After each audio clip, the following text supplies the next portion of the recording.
बातें जो आ रही हैं उससे तो लग रहा है कि ये लॉन्ग टर्म प्लान था कि पूरे ईस्टर्न इंडिया को इंक्लूडिंग वेस्ट बंगाल इनको अलग करने का प्लान था।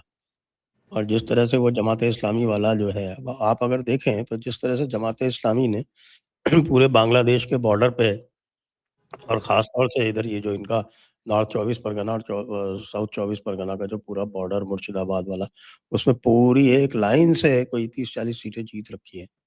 क्योंकि जी टोटल 68 सीट्स हैं और मैं काउंट कर रहा था, वो 68 में 50 प्लस सीट्स उनकी जो है वो इंडिया बॉर्डर पे। सर। और उनका जो चीफ है नजमुल हुदा, उसका स्टेटमेंट आता है कल कि भाई आप रिजाइन मत कर रहा और आप तो अलग कंट्री बना लो और हम जो है वो 17 करोड़ है हम आ जाएंगे। अ, ऊपर से देखने में हास्यास्पद लगता है, लेकिन क्या वास्तव में ये हास्यास्पद है या इसके पीछे कोई डिजाइन थी जो कि फेल हो गई? और चूंकि वो फेल हो गई तो उसके डेस्परेशन में आप जो है वो तरह तरह की बातें सुन रहे हैं। और चंद्रनाथ रथ की जो हत्या हुई है वो एक दिन का काम नहीं है, दिख रहा है उसमें। उसमें कई दिनों की प्लानिंग है। तो ऐसा लग रहा है कि तो ये था कि साहब हम जीतेंगे और उसके बाद ये करेंगे, और इसकी प्लानिंग हफ्तों की प्लानिंग होगी जिस तरह से सर ये हुआ है। आपने तो इस तरह की चीजें बहुत देखी हैं, आप बताएं आपका एक्सपीरियंस क्या जी कहता है?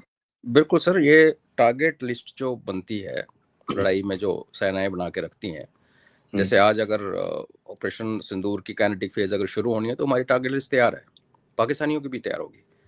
अब एक बंगाल में एक ऑस्ट्रियन वेपन ग्लॉक अपने कर ही दिया कंफर्म। जहाँ पे बिहार के कट्टे बने हुए चल जाते तो मान लेते, बांग्लादेश से कट्टा बन के आता, जो कोई लोकल अफगानिस्तान या उस बॉर्डर का फाटा फूटा का हथियार यहाँ आता तो समझ आती थी।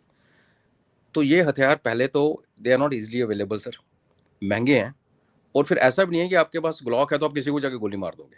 इसका मतलब आपको अपने टारगेट प्रैक्टिस भी कर रखी है, आपको चलाना आता है, हथियार चलाना आता है।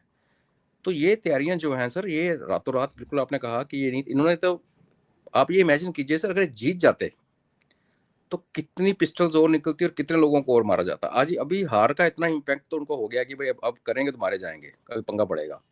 उसके बावजूद पीए को मारना, एक एमएलए के भाई को मारना, ये pre fixed pre decided targets है। और जो बात चली कि होटल रूम्स बुक कर किए जाते हैं कि वहाँ पर यंग लड़कियों का मास रेप होगा, ये सब ये इनका प्लान है सर। आई मीन ये चीज़ें हम सोच ही नहीं सकते।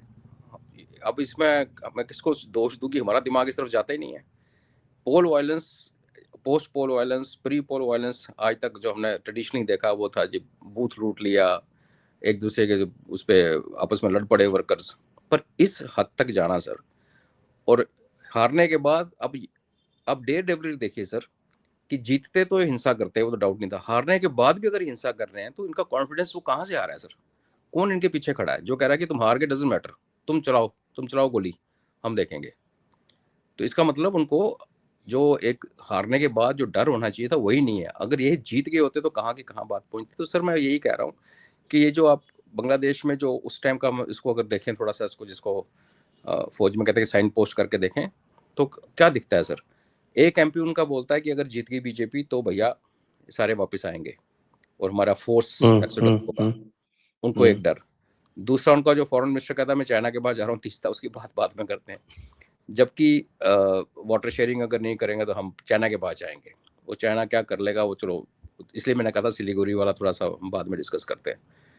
तो यहाँ एक चीज़ देखने वाली और है सर, कि बांग्लादेश में सीआईए ने आने के बाद जब यूनुस को लेके आए, चाइना को भी बहुत हार्म किया था। चाइना भी वहाँ से पैर उखड़ गए थे चाइना के, हालांकि उनकी एजेंसीज काम करती रही, हमारी भी थी, चाइनीज भी थी, इजरायलीज भी थे।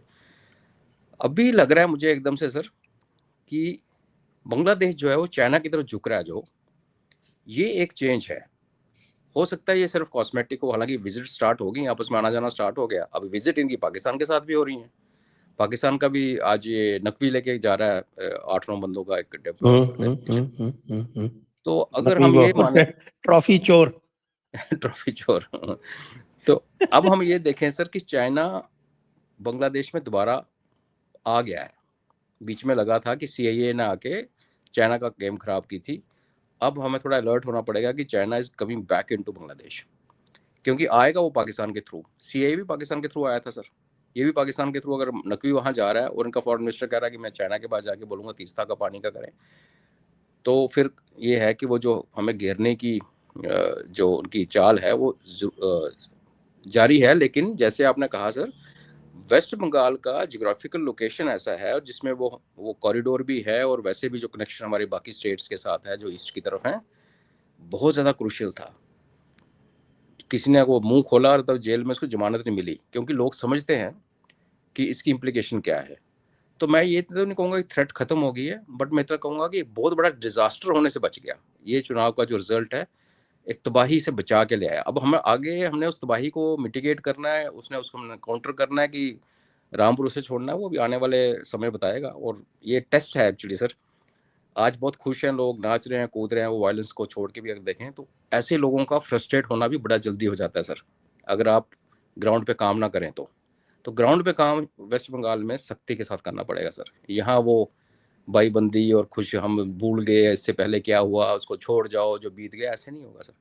काटजू साहब ने जो एक ट्वीट किया था, पता नहीं किया था, डिलीट कर दिया, जिसमें 3 लेडीज को चुड़ैलें बोला था, ऐसी वाली अप्रोच इन लोगों को हम नहीं मानते जिंदगी में, कभी कभी मान लेते हैं सर उनकी बात। तो अब ऐसे एक टोटल, एक जिसको कहते हैं एक ना उसमें ब्रूटल अप्रोच की, एक तो ममता दीदी थी और 2 और कौन थी? ये अपनी जो बहुत बोलती है सर, कुत्ते वाली आंटी मोहित्रा, और एक वो हाँ, जिसने शिवलिंग के ऊपर सागरिका हाँ, कुछ। ममता का नाम नहीं लिया था उसने, सागरिका, हुँ, वो महुआ में मित्रा, और वो सर जो जो जिसने शिवलिंग का अपमान किया था, सिंगर क्या है, गाने गा के सही रहती है, सेवना। आई थिंक उनके 3 के नाम बाद में डिलीट, मैंने तो पढ़ा नहीं, मैंने सिर्फ सुना उसके बारे में। नहीं, वो तो लोग तो स्क्रीनशॉट ले लेते हैं। एक बार आपने डाल दिया तो स्क्रीनशॉट तो लोग तुरंत ले लेते हैं। तो ऐसे वाली चल गया था, अप्रोच मेरे चाहिए सर। पास स्क्रीनशॉट ही आया था उसका। ओके, अभी हुँ, ऐसे वाला अप्रोच हम एक्सपेक्ट करते हैं सर, नहीं तो ये खुशी बहुत जल्दी फ्रस्ट्रेशन में बदलेगी, और अगर फ्रस्ट्रेशन में बदल गई ना तो सर फिर ये जीती या हारी सब बराबर हो जाएगा। ये डिसाइसिव मूवमेंट है, इलेक्शन उसमें एक पार्ट था, इसके आगे बहुत लंबा काम पड़ा है sir, which centre and state दोनों को मिलकर करना पड़ेगा सर।